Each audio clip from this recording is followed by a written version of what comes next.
ವಿಶ್ವದ ಪ್ರತಿಯೊಂದು ದೇಶವು ಮದ್ಯಪಾನದ ಕುರಿತಂತೆ ತಮ್ಮದೇ ಆದ ಕಾನೂನುಗಳನ್ನ ಹೊಂದಿದೆ. ಕೆಲವು ರಾಷ್ಟ್ರಗಳಲ್ಲಿ ಮದ್ಯ ಸಂಪೂರ್ಣವಾಗಿ ನಿಷೇಧಿತವಾಗಿದ್ದರೆ ಇತರೆಡೆ ಅದು ನಿರ್ದಿಷ್ಟ ನಿಯಮಗಳಡಿ ಸಿಗುತ್ತೆ. ಆದರೆ ಅಮೆರಿಕದ ಪೆನ್ಸಿಲ್ವೇನಿಯಾ ರಾಜ್ಯದಲ್ಲಿ ಇರುವ ಮದ್ಯಪಾನದ ಕಾನೂನು ವಿಶ್ವದಲ್ಲೇ ಅತ್ಯಂತ ವಿಚಿತ್ರವೆಂದು ಪರಿಗಣಿಸಲಾಗಿದೆ. ಇಲ್ಲಿ ಪುರುಷನು ಮದ್ಯ ಖರೀದಿಸಲು ಮೊದಲು ತನ್ನ ಹೆಂಡತಿಯ ಲಿಖಿತ ಅನುಮತಿಯನ್ನ ಪಡೆಯಬೇಕಾಗಿದೆ. ಈ ವಿಚಿತ್ರ ಕಾನೂನಿನ ಹಿನ್ನೆಲೆ ಯಾಕಿದೆ ಗೊತ್ತಾ? ಪೆನ್ಸಿಲ್ವೇನಿಯಾ ತನ್ನ ಕಠಿಣ ಮದ್ಯ ನಿಯಮಗಳಿಗಾಗಿ ಸುದ್ದಿಯಲ್ಲಿರುತ್ತದೆ. ಅನೇಕ ವರದಿಗಳ ಪ್ರಕಾರ ಈ ಕಾನೂನು ಹಲವು ದಶಕಗಳ ಹಿಂದಿನದ್ದು.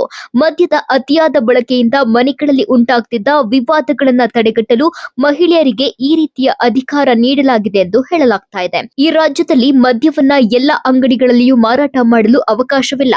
ಉದಾಹರಣೆಗೆ ಬಿಯರ್ ಖರೀದಿಸಲು ನೀವು ಬಿಯರ್ ಅಂಗಡಿಗೆ ಮಾತ್ರ ಹೋಗಬೇಕು ಮತ್ತು ವೈನ್ ಖರೀದಿಸಲು ವಿಶೇಷ ವೈನ್ ಅಂಗಡಿಗೆ ಹೋಗಬೇಕು. ಸಾಮಾನ್ಯ ಮಳಿಗೆಗಳಲ್ಲಿ ಅಥವಾ ಸೂಪರ್ ಮಾರ್ಕೆಟ್ಗಳಲ್ಲಿ ಮದ್ಯ ಮಾರಾಟಕ್ಕೆ ಅನುಮತಿ ನೀಡಲ್ಲ.